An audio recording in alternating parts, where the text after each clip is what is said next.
God story. The last venue. On the 4th year of the venue, once again, every time, just 3 weeks, showed up, gave us everything we needed. I'm painting the venue on the outside of the window, like I had told you before. God asked me to do it, and I was going to be faithful to do that. It's cold. And this was in the downtown bar district. So I'm doing this, and up comes a man. I had one of my daughters with at the time. Up comes a man who looks like he could be homeless, maybe. But it ends up he has an apartment behind there. Starting to talk to me, and, I wasn't really knowing if I should talk to him or what, But he just seemed, harmless or whatever, and ends up his name was Mark. Okay? So I'm painting and talking about what the venue is and everything, and that it has art and music and things, and whoever wants to can perform or bring art. And God had told me in the past, because I would teach the children at these venues, that anything that was made that was in worship to Him was acceptable to Him. It did not have to be a fancy painting that was all framed up, with hundreds of dollars in the framing. Anything. It could be a children's drawing taped to the wall. And I knew that because I had taped my stuff to the wall. Not that it seemed acceptable to everybody, but it was worship art. So, okay.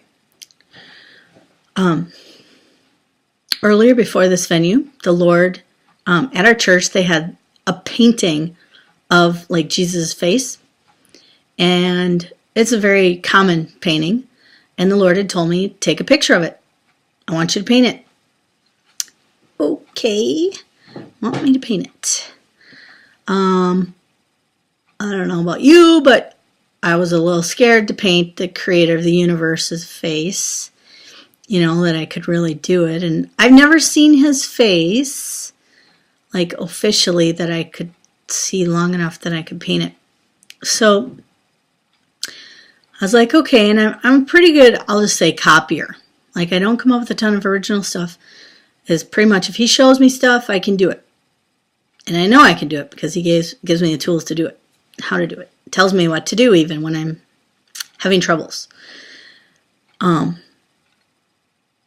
So I did. I painted it. And an interesting thing while painting it, and I always use contrast in my paintings, is that he said I could use no black. Okay, how do you do shadows? And I've used other colors, blues and purples and browns and things for shadows. But let's say you get to the pupil of someone's eye. There's some black in there. So when the time came I was painting that, he showed me how to paint his pupils without using any black. And it was like sheer light was coming out of them. It was amazing. And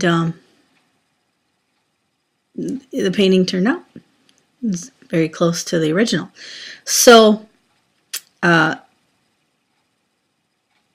this guy, Mark, back to this is how it all relates. He had come through and he'd done a lot of wandering as we'd been putting this whole thing together for like 2 or 3 days. The guy just kept wandering through, and he would stop and chat, and we're trying to get this all done, and we're all kind of getting irritated, and I'm kind of getting irritated. We're kind of wondering, is this like a vagrant or, but God wants everybody to come, and love thy neighbor as thyself. And so we're all trying, probably judging him. I'd say we were, and so that, had to ask for forgiveness. And then a lot of stuff started happening in our team, and it was getting crabby at each other, and Devil's trying to infuse himself, and it's like girl drama, and blah. So finally we realized that was happening. We all, everybody apologizes, we get back on track, and so the day comes for the venue, and this guy, Mark, brings, I'm going to call it an assemblage. It's like he took this big wicker fan thing and shoved stuff into it. Full of dust. Totally looks what we would say not acceptable. So I was kind of crabby that he would bring something that would represent his feelings towards the Lord that was dusty, dirty, and messy. Because I love the Lord. I thought people would care more to take care of things that they want to show him or be in worship of him. And then it struck me. Duh. Anything that is made in worship to the Lord is acceptable and makes him happy. Who was I to judge? Felt, like crap then. So, of course, it had to be put up like everything else, And, of course, that made me change my thinking of, what's acceptable as worship to the Lord. Anything that is in worship to him. You bake him some brownies. You clean something in honor of him. I mean, it is just amazing the different things you could do to worship the Lord. Of course, dancing and singing and creating art, but there's so much more. If it's done in worship to the Lord, he loves it. Okay, so then there's also, I had that painting that he had me paint. I put that up. Made sense to me. All of a sudden, I see another one of them. What? Like a copy. Not that somebody painted it, but they had a print of it, and it was framed, of the same painting. Like the one I took a photograph of. And I'm like, oh, who brought that? And we had a guy on our team named Mark who just loved to do, and I'm just going to say custodial things. He just would say to us, what do you want me to do? And he'd go do it. He'd never do anything without us telling him to do it. And again, that showed me God's gifts where everyone has a purpose for a specific need. And he was so amazing. We called him like our runner. He'd get us anything we needed to complete whatever job we were trying to do. And he was amazing at it. Anyway, so his name was Mark too. And so they said, oh, Mark brought that, to put in the gallery. And I'm like, oh yeah. So I'm totally thinking Mark, the guy that's been on our team for like 3 or 4 years, not the Mark that we think is a vagrant that brought the dusty, messy looking artwork. Okay. Found out later it was the Mark that brought the dusty thing that we kind of thought was a vagrant that I'd totally been judging. God told me to paint the same painting, and he had him bring the same painting. Point back to me, judging. Point is, Rachel, don't judge. It gets better. Venue's over. A couple days later, I'm out taking my razor blade, scraping off these windows. It's never easy to get the paint off the windows. It's freezing cold. I can't reach. I forgot to bring a stepladder. Mark walks up at exactly the right time. And he realizes I'm kind of struggling to get this stuff. He goes, would you like a stepladder? And I'm thinking, your clothes kind of look like you don't have enough, and you happen to have a stepladder in your apartment?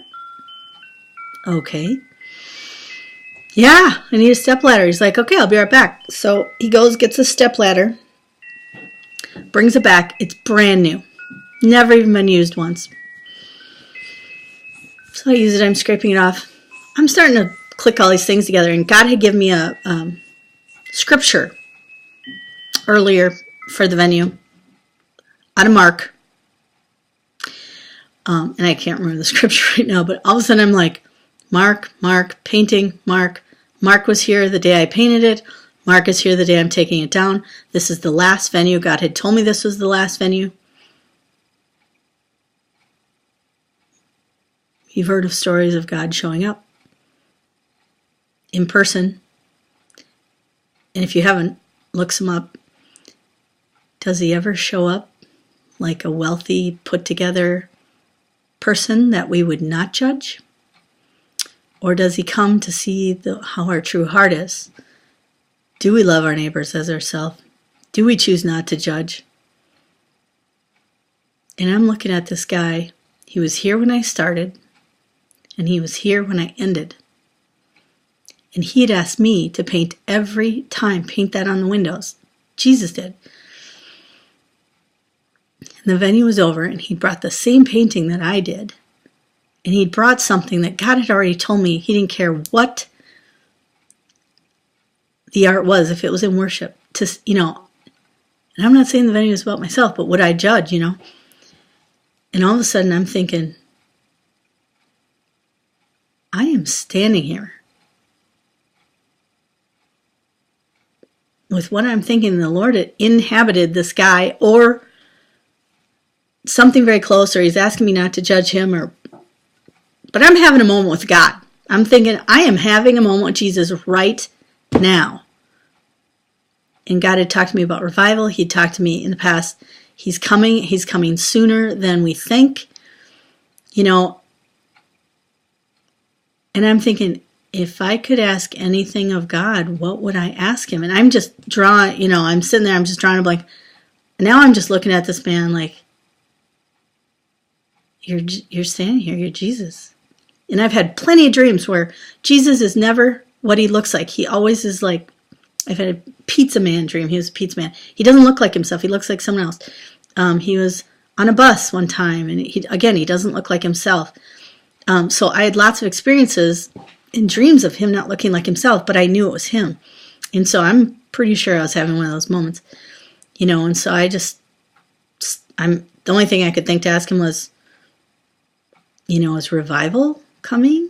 Because he'd had me pray for our town. I come to realize I'm like an intercessor. I pray for things he has me pray for. I only pray if he asks me to pray for it, I pray for it until he tells me to stop praying for it. And he starts talking in a different manner, in a different tone, and made it sound like it was, and just, I don't even know what else we talked about, but I just knew. And yeah, that was my last moment with the venue and our big Jesus parties. So, God loves you, and he can do anything, and just take time to slow down and listen, and hang out with him. That's all he wants. He wants to hang out with his children. Okay, thank you.